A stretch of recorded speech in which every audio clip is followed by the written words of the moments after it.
thighs. Arise, my champion. I apologize. This is about Scarlet Monastery, one of the most iconic places in World of Warcraft. Not because the Scarlet Crusade is actually a significant villain or a powerful adversary. No, it's because of a simple fact. Fantasy racism. No, again, I apologize. It's because Scarlet Monastery was one of the few dungeons which had iconic characters back when World of Warcraft first came out. Even the items of Scarlet Monastery are iconic in a way that very few items are. The Ravager axe let people fulfill their childhood fantasies of being a badass warrior with their massive ass, slaughtering hundreds of enemies by themselves.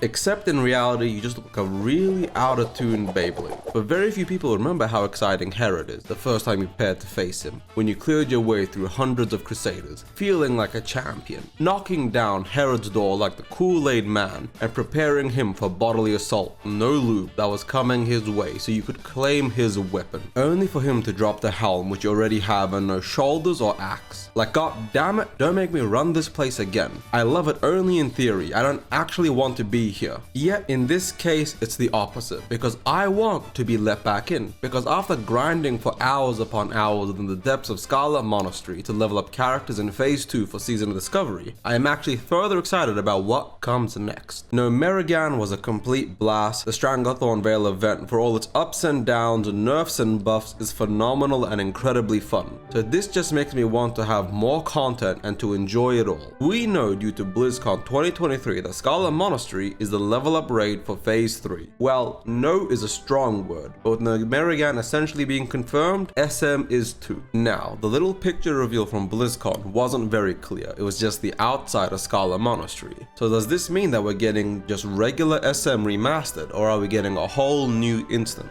And based on two reasons, I think we are getting a new instance. Sounds wild, right? But no. So let me explain. Reason 1. They locked out Merrigan in Phase 1 so that we just couldn't go in and farm it or exploit it, which they didn't do in Phase 2. Instead, they locked Zul'Farrak and other instances. Now, these locks were mostly about stopping people from abusing things, because during Phase 1, as I'm sure everyone knows, the legendary hunter player, by goal now, would solo Herod from under the instance with his legendary abilities called Hack and #NoGMs. Jokes aside, though that specific story is a joke, bot soloing Herod for gold was not. Reason 2 though, which is the real reason, is because the original Scarlet Monastery was one large singular instance, with the portal to SM being at the entrance of the SM waiting room, or its official name, the Visitor's Hall. The instance is actually in-game within accessible files. It's an alpha dungeon, so it does need touch-ups, but it's already mostly finished and ready to use. And reason 3, the most important reason, is hitting that subscribe button so I can make more content. Thank you, please. Now, will the real Scarlet Monastery please stand up, because it's time for us to go through a tour of SM before it was broken into 4 wings. Every locale except for the graveyard from Graveyard and a lot less winding pathways full of Crusaders for Arcanist Doan and Herod, as well as the lack of the courtyard for Cathedral. The Scarlet Monastery that we all know and enjoy is actually larger than the original concept by almost 30% in terms of raw land. But the unified structure of Alpha Scarlet Monastery is far more staggering and haunting, and actually feels like the home of a terrible organization such as that of the Scarlet Crusade. Now that you've seen both instances, you can see that creating a unified Scarlet Monastery instance would most definitely serve Season of Discovery the best, because it allows us to have that unified experience. Going from Arcanist Doan at the end of the Hall of Visitors to Houndmaster Losky in Cloister A, to fighting Herod in the Hall of Heroes, to Interrogator Vishas actually becoming our boss to fight in the Torture Room, with Cloister B's boss being Blood Mage Thalnos before he became Blood Mage Thalnos. Then we make our way through the elites of the library to fight another new boss at the entrance to Cathedral. Then we march through the Cathedral's grand halls and come face to face with Scarlet Commander Mograine and High Inquisitor Whitemane. This would give the new Scarlet Monastery 7 bosses, or 8 if they separate Mograine and Whitemane into 2 separate instance fights. It would also become a seamless experience, make it feel more powerful, and just overall, in my personal opinion, be the better choice. Because as it stands right now, they could just put a portal into the entrance of the current Scarlet Monastery Hall of Visitors and then instance the Scarlet Monastery level up raid. As in, you phase in, clear the trash, phase into Graveyard, clear it, phase out, phase into the library, and repeat till the late is clear. Version 2 sounds way more jarring. And you say, but Eben, why don't you just remove the portal so you can clear all the instances as if it was one singular instance? And to that I say because they're laid under the world differently. They aren't actually there in Tirisfal Glades side by side, able to be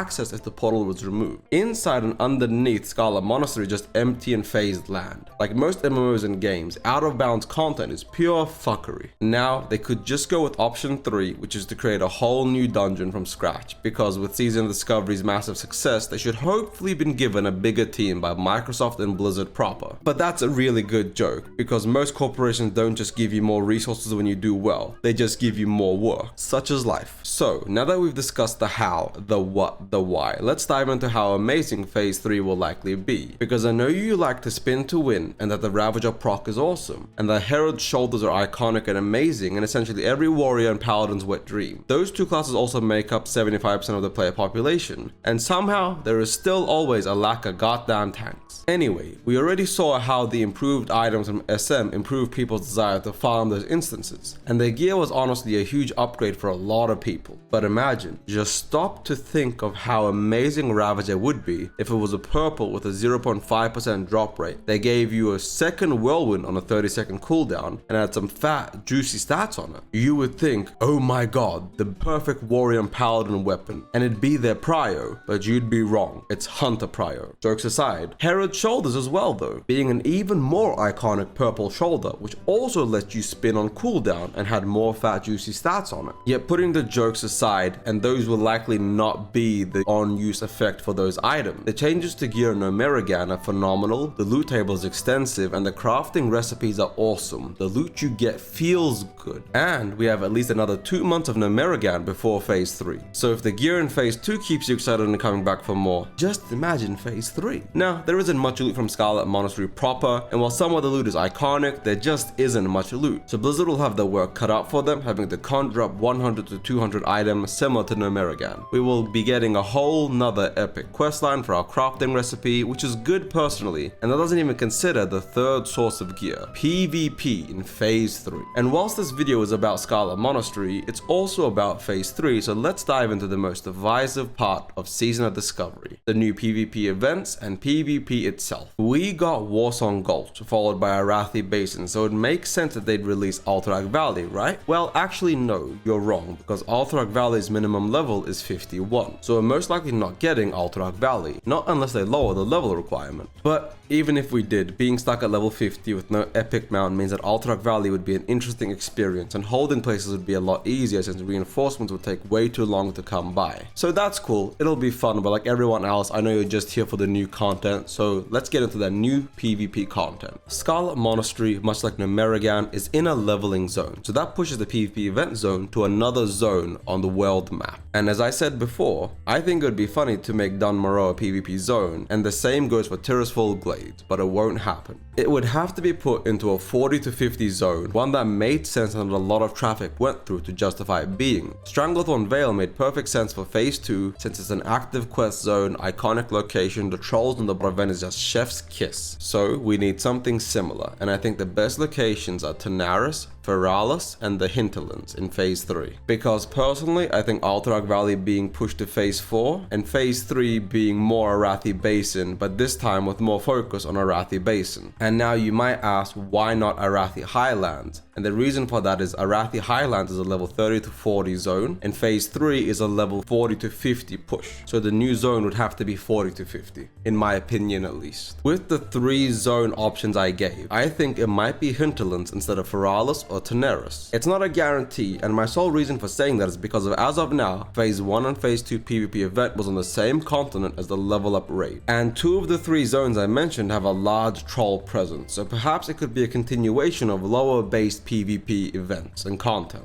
Nonetheless, the Horde vs Alliance bases of operation in the Hinterlands make the Hinterlands, in my opinion, the best location. Airy Peak vs Revan Tusk Village. It gives both factions a solid entrance into the zone and allows for a slightly balanced starting position and experience. The runner-up zone has to be Tanaris. But what will the event itself be about? Only God and Agren knows, and neither of them will tell us anything until... Wait, let me check my notes real quick. Right here it says the week before launch. So there's going to be a lot of theory crafting, but I assume based on the success of the Stranglethorn Vale event, it may be something more similar to Stranglethorn Vale than a repeat of Ashen Vale. So with all that said, what do you guys think? What do you think Blizzard will do? Let me know in the comments down below. If you want to see more Season Discovery content, watch this right here. Thank you all for watching. Ebonhard out.